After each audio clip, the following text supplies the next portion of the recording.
This is Fried Console. We're going to look at the worst PlayStation 4 games that I played. There's been some bad games out there lately. I think PlayStation needs to get some quality control in because there's some real turds coming through.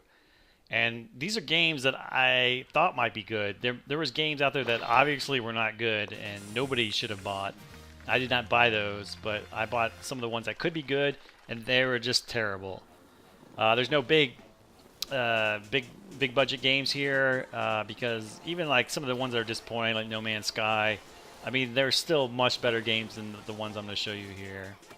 So let's get into it. Number 10, HAWKEN. I'm not a frame rate snob, but this is unplayable. It's got severe jerks and stutters. It's ugly, and it's just hard to follow what's going on. I can't believe a game that came out in 2012 has this poor performance. Number 9, A Bastard's Tale. If you deconstructed Dark Souls into basic see this attack coming, dodge with this attack, it still wouldn't be as bare bones as this game. It's just too wonky and unfinished to be worth your time and $5. Number 8, 2 games of rock and roll racing. The first one is Rock and Roll Grand Prix, and the second one is Rock and Racing Offroad. They are terrible. They're trying to trade on the name of the Rock and Roll Racing, but if you'll notice, they're Rock and Racing. So these are knockoff crap games that seem unfinished. They're just boring and just ripping you off with this. Do not buy either of these games. Number 7, Monster Jam Crush It. Some people said that the earlier games were good, but this one is not good. It's $20 and it's there's different types, but the main type is like a Trials ripoff that just poorly controls and looks like bud. Do not buy. Number 6, Bears Can't Drift? Exclamation point, question mark? It's a very poor kart racer. It's either meant for kids or people who like boring games. The menu system of driving the portals is super confusing to me as an adult. I don't know how a kid's going to figure it out. You just drift by pressing a button, and it's just unfinished mess. Don't buy. Number 5, Dogchild. It's more like a dog turd.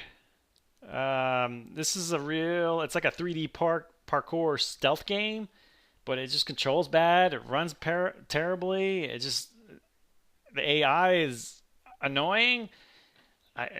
Do not buy this. Number 4, Carmageddon Max Damage. I loved the original at the time, but games have gotten better, and this one sticks to the original with the terrible 1990 physics, and just it's a chore to keep it on a straight line. The game runs like poop and looks like poop. Do not buy. At $60, no. Number 3, Orc Slayer. This game is poop. It's a first-person shooter. It runs terribly. If you want to see what screen tearing is, play this game.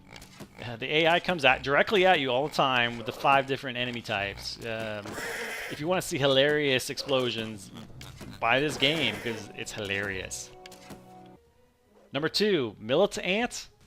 This is a bad Contra game. Enemies spawn directly under you, and it just makes me want to play Contra. Don't buy this game. Number 1. This is the worst game I played this year on PlayStation 4. Energy Hook. I hate this game. The jerky camera made me nauseous. It's one of the worst controls games I've ever played. Might be the worst game on PlayStation 4 ever. Because even some of those games that are just like trophy getter games, this one makes you nauseous and you have to stop playing unless you have an iron stomach that I do not have. This is one of the fastest games I've ever. I never wanted to play again. I only played about 20 minutes of it. That was enough for me. Do not play Energy Hook. Well, thanks for watching my video. I'm Fried Console. Bye.